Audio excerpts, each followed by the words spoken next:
see how your energy impacts others, you can choose between pile number 1 or pile number 2. The timestamps are going to be in the description. How does your energy impact others?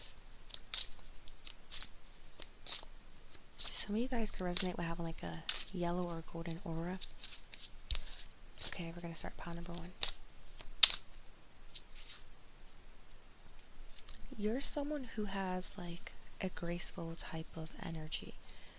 So I'm going to read the card. Embrace grace as both a state of being and a way of moving through the world with poise and dignity. Cultivate inner strength and resilience, allowing yourself to navigate adversity with composure and serenity. Extend grace to yourself and others, offering forgiveness, understanding, and kindness in moments of difficulty.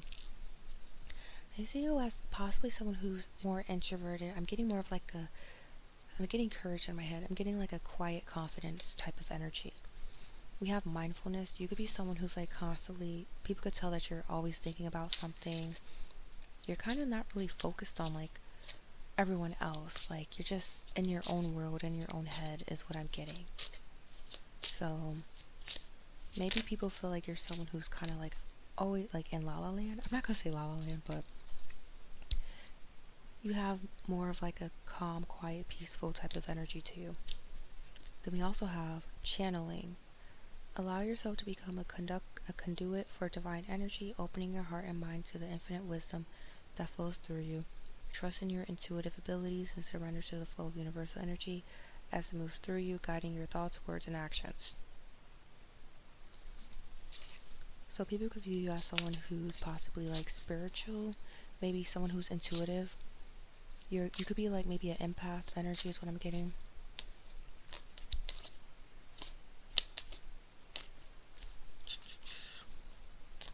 We have practice for mindfulness. We have practice non-judgmental observation of your thoughts, emotions, and sensations, allowing them to arise and pass without attachment and resistance. By cultivating mindfulness, you cultivate inner peace, resilience, and a deeper connection to yourself and the world around you. Maybe I'm getting people may view you as someone who basically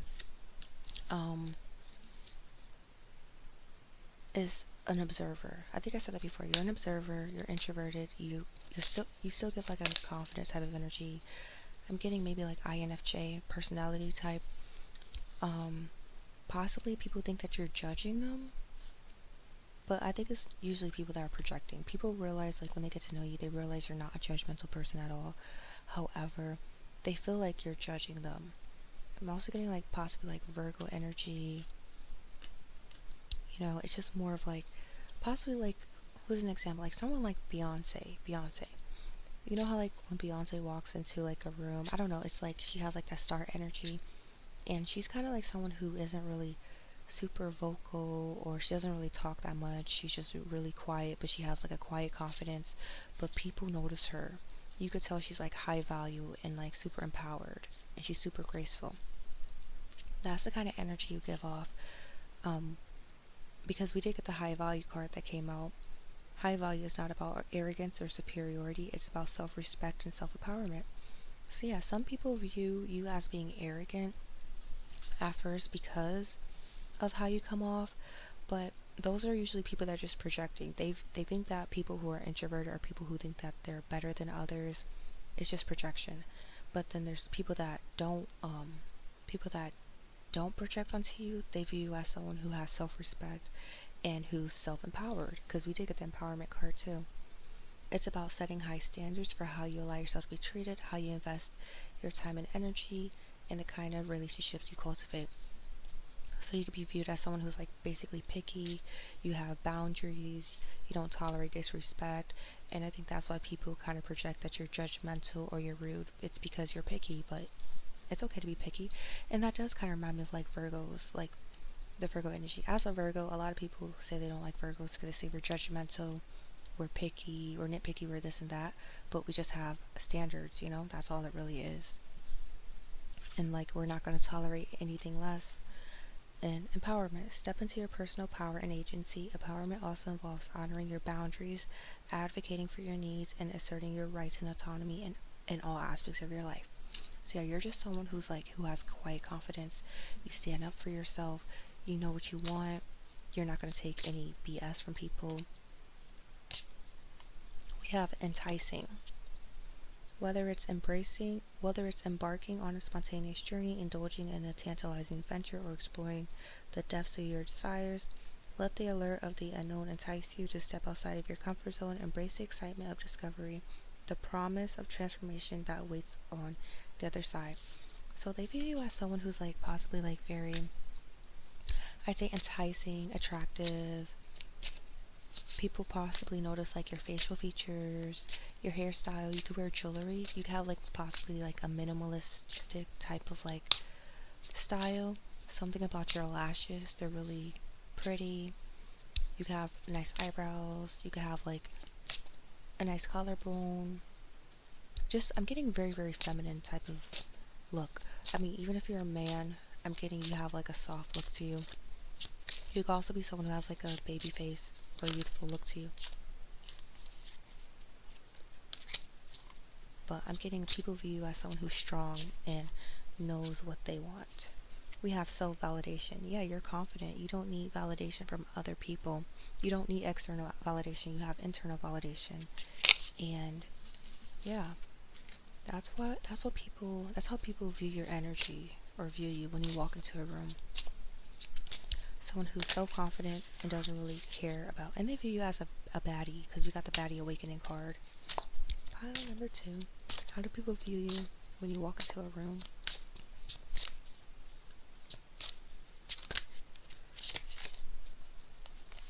You guys could have came from pile number 1, because a whole bunch of the same cards popped right out. Okay, the first card we got is manifestation. Oh, we have jealousy. Okay, people could be jealous of your body or the way that you move. You make them feel regret. We have entanglement as well. People possibly compare themselves to you when you walk into a room. Because the first cards we got was regret, jealousy, movement, entanglement. So, and we have manifestation. What I get from manifestation is that basically you kind of manifest, you're able to manifest the things that they want to manifest. Like, let's say it's a certain type of aesthetic. You have that aesthetic that they wish they had. You have the body they wish they had. You have the energy they wish they had. And it creates feelings of regret from these people, and it makes them feel jealous. So we also have the movement card, so this could be in terms of like your body. Like, let's say these are people that always wanted to work out, but they've just been postponing it. But you're someone who does work out or has like a fit body. So when they see you, they feel regret because they realize they're not doing what they're supposed to be doing. And that manifests into jealousy.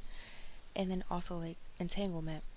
So what I'm getting for that is that basically people are kind of worried or scared that basically, like, if they're with someone that you're going to take them, they start getting all up in their head. So we have passive aggression. So people could be passive aggressive towards you because of this. Because it's like because they're feeling you awaken these type of feelings inside of them. So that's why, like, if you go places people are acting weird, it's because of this. People are being passive aggressive with you because of jealousy and these feelings of jealousy and regret that you awaken inside of them. And then also they view you as someone who loves themselves. I think because it's based on how you basically carry yourself, how you dress up. This could be honestly like similar to pile number 1 a little bit. Basically, they could tell that you love yourself and they don't love themselves, or they're learning to love themselves. And because of that, it makes them feel jealous and they are passive aggressive against you because they just kind of like feel super triggered is what I'm getting. Let's see, what else? How do people view you, your energy? Enticing. Yeah, this is my really, really attractive pile. I mean, both piles are really attractive, but this one, it's really about like people being jealous of like your looks. Um, yeah. You're someone who's viewed as like super enticing. You have like, I'm getting possibly siren energy, but you can have like a youthful look, a round face. You could possibly wear lip gloss, lipstick. I think your lips stand out, your eyebrows stand out, your eyes, your lashes. You could wear jewelry. Cute hairstyles is what I'm getting. You're great with putting yourself together. And that card came out in pile number 1 too, so. We have self-care. It's evident that you take care of yourself. So people get jealous because of that. Rebellion. Embark your inner rebel and challenge the status quo, daring to question authority and societal norms that suppress authenticity and limit potential. Rebellion is not about chaos or destruction, but about advocating for justice, equality, and personal autonomy. So even though you're like super attractive, there could be something about you that's unconventional, whether it be like how you dress. I think these people are jealous because there's something about you that's not the norm. However, you carry it with confidence. Like, you could be a woman of color and you embrace, like, let's say if you have curly hair, you embrace your curls and you pull it off amazingly.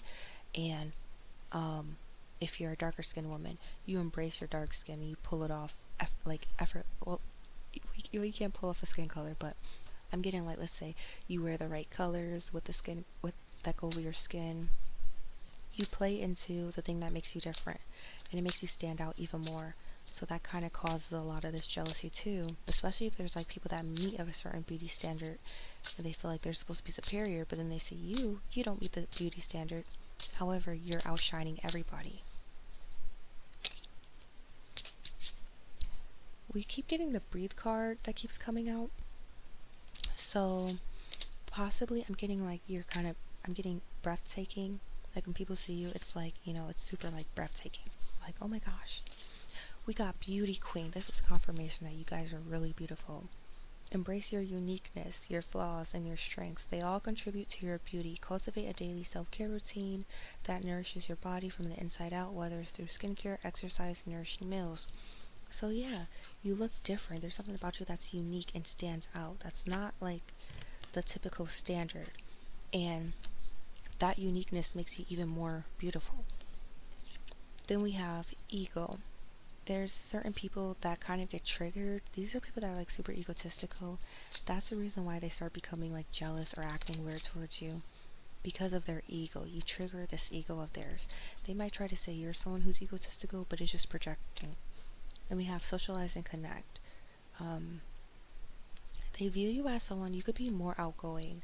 I'm not really getting a reserved energy for this pile. For some people possibly, but for some of you guys, you could be more extroverted and it makes them feel super insecure. So, yeah. And some people might fall into limerence when they see you.